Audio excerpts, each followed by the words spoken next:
Hello everyone, welcome back. कैसे हैं आप लोग? आशा करते हैं आप लोग बहुत अच्छे होंगे। डियर स्टूडेंट्स, आज के इस लेक्चर में हम प्रतिस्थापन द्वारा समाकलन के नेक्स्ट टाइप के बारे में डिस्कस करने वाले हैं। डियर स्टूडेंट्स, प्रीवियस लेक्चर तक हमने 2 टाइप के क्वेश्चंस के बारे में डिस्कस किया था। फर्स्ट टाइप आपको मैंने सिखाया था कि ऐसी भिन्न को आंशिक भिन्न में तोड़ना जिसकी भिन्न के जो गुणनखंड होंगे वो एक घातीय गुणनखंड होंगे। दूसरे लेक्चर में हमने आपके साथ डिस्कस किया था कि हर में जो गुणनखंड होंगे वो एक घातीय गुणनखंड तो होंगे, लेकिन उनकी पुनरावृत्ति हुई रहेगी, तब उसका समाकलन हम लोग कैसे करेंगे। डियर स्टूडेंट्स, आज के इस लेक्चर में हम सीखने वाले हैं कि कुछ ऐसी भी भिन्न हमें मिलती है जिसमें हम डायरेक्ट उसको आंशिक भिन्न में नहीं तोड़ सकते हैं। उनको आंशिक भिन्न में तोड़ने के लिए सबसे पहले उसमें हमें प्रतिस्थापन करना पड़ता है, सब्स्टिट्यूशन करना पड़ता है। मीन्स इसके पहले जो आप लोगों ने सीखा प्रतिस्थापन द्वारा समाकलन, उसका यूज़ करना पड़ता है। उसका यूज़ करके तब आंशिक भिन्न में तोड़ करके तब क्वेश्चंस को सॉल्व किया जाता है। तो आइए डियर स्टूडेंट्स, आज के इस लेक्चर को स्टार्ट करते हैं। उसके पहले मैं आपसे ये कहना चाहूँगा कि अगर आप लोगों ने प्रीवियस लेक्चर्स को नहीं देखा है तो इसी लेक्चर के डिस्क्रिप्शन में मैं उसकी प्लेलिस्ट का लिंक दे दूंगा। आप लोग प्रीवियस लेक्चर को जरूर देखिएगा और अच्छे से अपना तैयार करते चलिए हमारे साथ। डियर स्टूडेंट, देखिएगा टाइप 3 है, कह रहा ऐसी भिन्न जिसमें पहले प्रतिस्थापन करना पड़ता है। ये क्वेश्चन आपके सामने के एग्जाम्पल के रूप में हमने ले रखा है। क्वेश्चन है हमारा साइन एक्स अपान में cos square x minus 5 cos x plus 4 dx। तो हम लोग यहाँ पर सबसे पहले प्रतिस्थापन करेंगे, सब्स्टिट्यूशन मेथड का यूज़ करेंगे। उसके बाद तब इसमें आंशिक भिन्न में भी तोड़ा जाएगा, देन ला करके वो वैल्यू भी सब्स्टिट्यूट करी जाएगी। क्वेश्चन बहुत ही ज़्यादा अच्छा है, आइए समझिएगा डियर फ्रेंड्स। यहाँ लिखेंगे हम लोग कॉस एक्स, ध्यान देना, cos x is equal to t रखने पर, ठीक है ना, कॉस एक्स की जगह पे क्या रखेंगे हम लोग, टी रखेंगे। अब इसको जब डिफ्रेंशिएट करोगे, इसका जब अवकलन करोगे तो बच्चों कितना आएगा, माइनस में साइन एक्स आएगा, d x is equal to d t हो जाएगा। अब यहाँ ऊपर आपको साइन एक्स दिख रहा है, तो एक काम करते हैं, यहाँ sine x d x is equal to हम लिख देते हैं माइनस डी टी। ओके ना, इतनी बातें सबको समझ में आ गई होंगी। साइन एक्स डी एक्स जो है वो माइनस डी टी हो गया।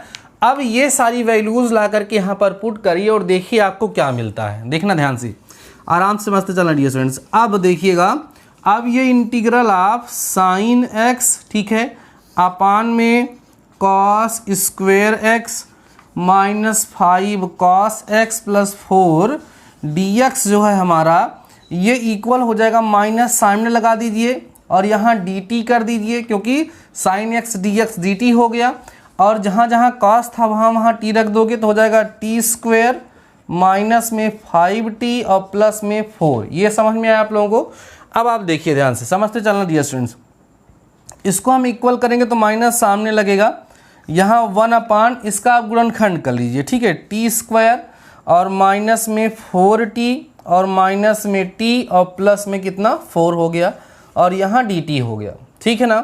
सॉल्व करिए, माइनस बाहर लगाइएगा, 1 अपान टी कॉमन लोगे तो यहाँ बचेगा t माइनस 4, यहाँ माइनस 1 तो हो जाएगा t माइनस 4 और dt। समझ में आ रही बच्चों? डियर स्टूडेंट्स, आप लोग पूरी बातें समझते चलिएगा।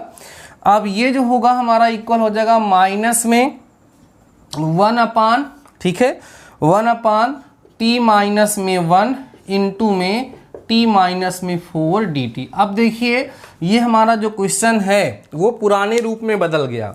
पुराने किस रूप में बदल गया कि जब हर जो होगा हमारा एक घात गुणनखंड के रूप में लिखा गया होगा। बस x की जगह पे क्या लिखा है डियर स्टूडेंट्स, t लिखा हुआ है, बाकी तो पुराना क्वेश्चन हो गया। अब हम लोग क्या करेंगे, इसको आंशिक भिन्न में तोड़ेंगे, इसका पार्शियल फ्रैक्शन करेंगे, उसके बाद तब जा करके इसको हम लोग इंटीग्रेट करेंगे, ठीक है ना। चलिए देखिएगा, अब बच्चों ये माइनस बाहर रहने देता हूँ, इसको कुछ नहीं करूँगा। यहाँ मानेंगे क्या, माना 1 अपान टी माइनस 1 इंटू में t minus 4 is equal to a upon t minus 1 हो जाएगा plus b upon t minus 4 हो जाएगा। ओके ना, सॉल्व करते चलेंगे। तो डियर स्टूडेंट्स, यहाँ मिलेगा 1 अपान टी माइनस 1 इंटू में t माइनस 4, एलसीएम लोगे तो a into t minus 4 plus b into t minus 1 अपान में t माइनस 1 इंटू में t माइनस 4। ये दोनों हो गए कैंसिल, ठीक है डियर स्टूडेंट्स। सॉल्व करेंगे तो 1 is equal to a into t minus 4 plus b into t minus 1। अब टी बराबर एक बार 1 रख दीजिए, ठीक है। 1 रखने पर टी बराबर जब 1 रखेंगे आप तो यहाँ 1 आएगा, ये हो जाएगा 0, यहाँ -3a आएगा, सही है। 1 रखेंगे तो this implies that a equal to -1/3। a की वैल्यू आ जाएगी यहाँ पर आप लोगों को। अब क्या करोगे, अब t इक्वल टू 4 रखने पर अब की बार क्या करेंगे, हम 4 रख देंगे, ठीक है। 4 रखेंगे तो यहाँ 1 आएगा और ये 0, यहाँ पे कितना आएगा बच्चों, 3 भी आएगा, है ना, यहाँ पे 3 भी बचेगा। तो फाइनली b इक्वल टू आपको 1/3 माने +1/3 मिल गया, ठीक है ना। फाइनली हम लोगों ने इसको सिंप्लीफाई करते करते करते करते सबसे पहले क्या किया, यहाँ पर जो क्वेश्चन था हमारा साइन और कॉस के रूप में था, इसमें हमने क्या किया, पहले सब्स्टिट्यूशन कर दिया, प्रतिस्थापन कर दिया। प्रतिस्थापन करने के बाद ये हमारा इस रूप में भिन्न के रूप में आ गया। इस भिन्न के रूप में जो फंक्शन हमें मिला, अब इसको हमने आंशिक भिन्न में तोड़ लिया। अब आंशिक भिन्न में तोड़ने के पश्चात आइए देखते हैं कि हमारा क्वेश्चन क्या बन चुका है। सारी वैल्यूज़ को पुट करते हैं और देखते हैं कि हमें फाइनली रिजल्ट क्या मिल रहा है और उसको हम लोग किस तरीके से सॉल्व करेंगे, ठीक है। समझिएगा ध्यान से। देखो डियर स्टूडेंट्स, ये आपको क्या मिला है, 1/t-1 इंटू में t-4, ध्यान देना यही तो है ना। ये इक्वल हुआ है a मतलब -1/3, तो -1/3 यहाँ लिख करके और इंटू में 1/t-1 हम लिख सकते हैं, और प्लस b मतलब +1/3 आया है, इंटू में 1/t-4 आया है। इतनी बात समझ में आई। इंटीग्रेशन का साइन लगाओगे, यहाँ सब जगह क्या हो जाएगा, इंटीग्रेशन का साइन लग जाएगा। आराम समझते चलिए, यहाँ dt होगा, यहाँ dt होगा और यहाँ dt होगा। अब देखो डियर स्टूडेंट्स, वहाँ माइनस है तो यहाँ माइनस करोगे तो ये प्लस हो जाएगा और यहाँ हो जाएगा माइनस, सही है ना। अब फाइनली आप 1/3 यहाँ ले लो कॉमन, और यहाँ पर इंटीग्रेशन ऑफ 1/t-1 हो गया और माइनस में 1/t-4 dt हो गया। समझ में आई बातें ना। अब आराम से इसको हम लोग इंटीग्रेट कर देंगे और इंटीग्रेट करने के बाद वैल्यू यहाँ पर पुट कर देंगे और क्वेश्चन हमारा डियर स्टूडेंट्स क्या हो जाएगा, सॉल्व हो जाएगा। इसका हमें रिजल्ट मिल जाएगा, ठीक है ना। चलिए देखिएगा, फाइनली हमको मिलेगा यहाँ से 1/3 log mod ऑफ t-1 और minus log mod of t-4 और प्लस में c लगा देंगे। उसके बाद 1/3 इसको लिखिएगा log t-1 अपान t-4 और प्लस में c। t का मान कितना, cos x रख दीजिए तो हो जाएगा 1/3 log mod of cos x-1 upon cos x-4 plus में c, और यही आपका क्या हो जाएगा, आंसर हो जाएगा। क्लियर है बातें। तो ये है डियर स्टूडेंट्स अगला टाइप, जिसमें हमें क्या करना पड़ेगा, आंशिक भिन्न में तोड़ने से पहले, पार्शियल फ्रैक्शन करने से पहले प्रतिस्थापन करना पड़ेगा।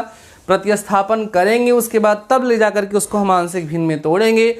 बाद में ले जाकर के जिसको हमें प्रतिस्थापित हमने किया होगा, मीन्स जिसको हमने लेट किया था, वो वैल्यू ला करके यहाँ पर हम पुट कर देंगे और हमारा रिजल्ट वहाँ पर मिल जाएगा, ठीक है। आई होप आपको समझ आया होगा। चलिए डियर स्टूडेंट्स, हम आगे की बातें करते हैं और एक एग्जाम्पल लेकर के आपको समझाते हैं कि और कैसे कैसे क्वेश्चंस यहाँ पर बन सकते हैं, ठीक है डियर स्टूडेंट्स। इसके बाद एक टाइप और बचेगा बस, जिसमें हमें हर में द्विघातीय बहुपदीय गुणनखंड मिलेंगे, जिसमें जो हर होगा उसमें 2 घात वाले बहुपद मिलने लगेंगे, 2 घात वाले गुणनखंड मिलने लगेंगे, तो उसके लिए अलग तरीका होगा। आइए कुछ एग्जाम्पल और लेकर के यहाँ पर डिस्कस कर लेते हैं तो आपको और अच्छे से समझ में आ जाए, जिससे डियर स्टूडेंट्स, ठीक है। आइए बात करते हैं हम लोग। क्वेश्चन देखिएगा, अगला बुक का ही क्वेश्चन लेंगे। क्वेश्चन है बच्चों, integration of 1/x into x की पावर 4 + 1 dx, ठीक है। इसको भी हमें क्या करना है, आंशिक भिन्न में तोड़ करके, ठीक है डियर स्टूडेंट्स, आंशिक भिन्न में क्या करके तोड़ करके सॉल्व करना है। तो आइए देखिए कैसे इसको हम लोग आंशिक भिन्न में करके तोड़ेंगे। सबसे पहले बच्चों यहाँ पर 4x³ से, ध्यान देना, अंश तथा हर को गुणा करेंगे, अंश तथा हर को गुणा करने पर, ध्यान देना, अंश हर को क्या करने पर, गुणा करने पर, गुणा करिए। आपको ये चीज़ जो दी गई है 1/x इंटू एक्स की पावर 4 प्लस 1 dx जो है डियर स्टूडेंट्स, ये हमारा इक्वल हो जाएगा किसके, ऊपर हमारा हो जाएगा 4x क्यूब और नीचे हो जाएगा 4x की पावर 4 इंटू एक्स की पावर 4 प्लस 1 dx। ऐसा हमने क्यों किया आपको समझ आएगा डियर स्टूडेंट्स। हम लोग क्या करेंगे यहाँ पर मानेंगे, या आप ऐसे बोल दीजिएगा x की पावर 4 बराबर t रखने पर, x की पावर जो 4 है उसकी जगह पे क्या रखेंगे, t रखेंगे। जब इसको हम लोग डिफ्रेंशिएट करेंगे तो 4x क्यूब आएगा, dx आएगा बराबर dt आएगा। ऐसा हमने क्यों किया था, क्योंकि अब इसकी वैल्यू हो गई dt। तो फ़ायदा क्या हुआ, अतः समझिएगा आप लोग, ये हमारा जो 4x क्यूब अपान 4x की पावर 4 x की पावर 4 प्लस 1 dx था, ये हमारा बराबर हो गया, देखो 4x क्यूब dx जो है वो हमारा dt हो गया। और यहाँ कितना, यहाँ पे x की पावर 4 को हम t कह सकते हैं, तो 4t हो गया और यहाँ बच्चों t प्लस 1 हो गया और यहाँ dt हो गया, समझ गए। और इसको थोड़ा सा चेंज करो तो 1/4 कर दो बाहर, यहाँ मिलेगा 1/t इंटू t प्लस 1 और dt, समझ आ रहा है। अब हम इसी को क्या करेंगे, आंशिक भिन्न में तोड़ेंगे और इसको आंशिक भिन्न में तोड़ करके आराम से इसका क्या कर लेंगे, समाकलन कर लेंगे। यहाँ पे मानेंगे हम लोग, क्या मानेंगे, 1/t into t plus 1 is equal to a/t plus b/t plus 1। समझ में आ रही बातें। सॉल्व करेंगे डियर स्टूडेंट्स, यहाँ पे 1/t इंटू टी प्लस 1, ठीक है, a into t plus 1 plus यहाँ हो गया bt/t इंटू टी प्लस 1, ये हमारे कैंसिल आउट हो गए। यहाँ पे बच्चा 1 is equal to a into t plus 1 plus हो गया बच्चों bt, सही है। अब हम क्या करेंगे, एक बार t बराबर 0 रखने पर, ठीक है ना, t इक्वल टू क्या रख दें, यहाँ पर 0 रख दें। जब 0 रख देंगे तो 1 equal to a means a equal to 1 आ जाएगा। और एक बार t इक्वल टू बच्चों -1 रख दो, तो b equal to t equal to कितना रखोगे, -1, तो -1 जब रखोगे तो 0 यहाँ -b, तो b इक्वल टू आपका -1 आ जाएगा, सही है। b इक्वल टू कितना आ गया, -1 आ गया। अब ये सारी वैल्यूज़ को ला करके हम लोग यहाँ पर पुट कर देंगे। चलिए पुट करते हैं वैल्यू को और देखते हैं हमें क्या मिलता है, उसके बाद फिर हम लोग इसको सॉल्व करेंगे, ठीक है। इसको इरेज कर देना डियर स्टूडेंट्स,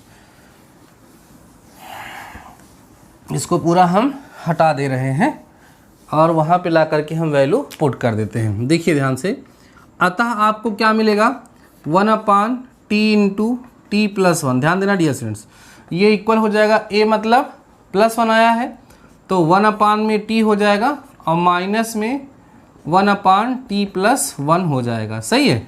तो यहाँ पे इसका समाकलन कर दीजिए आराम से, क्या दिक्कत है, dt। अच्छा 1/4 भी शायद था, 1/4 भी शायद था, तो 1/4 हमने लिखा नहीं है, तो 1/4 यहाँ पर था डियर स्टूडेंट्स, तो 1/4 यहाँ भी आप लगा लीजिएगा, देख लीजिएगा, पीछे वाला हमने मिटा दिया है। यहाँ जगह 1/4 log mod ऑफ t है ना, minus log mod of t plus 1 है ना, और प्लस में c, 1/4 पूरा बाहर रहेगा। अब यहाँ पर आपका हो जाएगा 1/4 log mod of t upon t plus 1, सही है। अब t का मान रख दीजिए, x की पावर 4 आपने लिया था यहाँ पर, तो हो जाएगा 1/4 x की पावर 4 अपान x की पावर 4 प्लस 1 प्लस में c, ये आपका डियर स्टूडेंट्स क्या हो जाएगा, आंसर आ जाएगा। समझ में आ रही बातें ना, क्लियर हो गया होगा आप लोगों को। यहाँ पे लॉग हमने नहीं लगाया है, लॉग हो जाएगा। तो ये डियर स्टूडेंट्स अगले टाइप का क्वेश्चन था जो हमने आज के इस लेक्चर में आप लोगों के साथ डिस्कस किया। आई होप आपको ये समझ में आ गया होगा और आप लोग इसको समझ पाए होंगे, कोई दिक्कत आप लोगों को नहीं हुई होगी, ठीक है डियर स्टूडेंट्स। अभी मैं लेक्चर थोड़ा सा छोटा रख रहा हूँ, आपको पता है क्यों, ठीक है। बाकी आप लोग प्रीवियस लेक्चर को अगर नहीं देखे हैं तो आपको पता है कि आपके अपने चैनल पर हमने पहला चैप्टर, दूसरा चैप्टर, तीसरा चैप्टर ऑलरेडी कंप्लीट करा दिया है। ये आप लोगों को पढ़ाया जा रहा है चौथा चैप्टर, ठीक है, जो समाकलन अर्थात इंटीग्रेशन का है। तो अगर आप लोगों ने प्रीवियस किसी भी लेक्चर को मिस किया है तो उसको ज़रूर देख लीजिएगा। बाकी हम नेक्स्ट लेक्चर में नेक्स्ट टॉपिक के साथ आपके साथ डिस्कस करेंगे। और अगर आपके पास बुक नहीं है, आपको चैप्टर वाइज PDF चाहिए, तो आप अपना टेलीग्राम चैनल जो कि DD मैथमेटिकल सॉल्यूशन के नाम से है, उसको शायद आप लोगों ने ज्वाइन किया होगा। नहीं ज्वाइन किया होगा तो टेलीग्राम ऐप इंस्टॉल करिए, उसमें सर्च करिए DD मैथमेटिकल सॉल्यूशन और उसमें जाकर के अपना टेलीग्राम जो चैनल है उसको ज्वाइन करिए, वहाँ पर आपको PDF वगैरह मिलती रहेगी। तो ठीक है डियर स्टूडेंट्स, आज के इस लेक्चर में बस इतना ही। मिलते हैं नेक्स्ट लेक्चर के साथ, तब तक के लिए शानदार रहिए, मस्त रहिए और पढ़ते ज़रूर रहिए। All the best.